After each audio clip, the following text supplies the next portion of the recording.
ছয় নাম্বার, যারা নামাজ পড়বে তাদেরকে নামাজ অশ্লীলতা এবং অপছন্দনীয় কাজ থেকে বাঁচিয়ে রাখবে।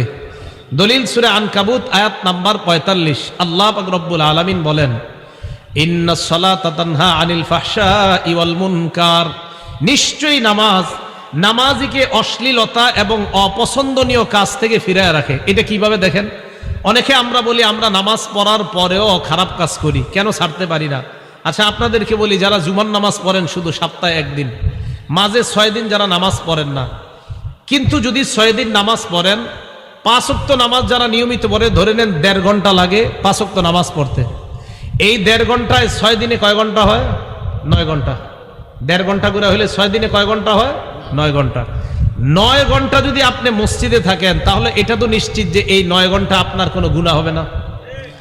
তো নামাজ আপনাকে অশ্লীলতা থেকে ফিরায় রাখে, অপছন্দনীয় কাজ থেকে ফিরায় রাখে, এই কথা সত্য।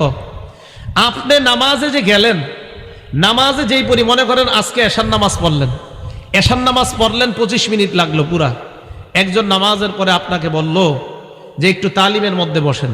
তালিমে বসার পর আপনার মন না চাইলেও বসে রয়েছেন আরো 25 মিনিট, তো আগের 25 আর এই 25 কত হলো?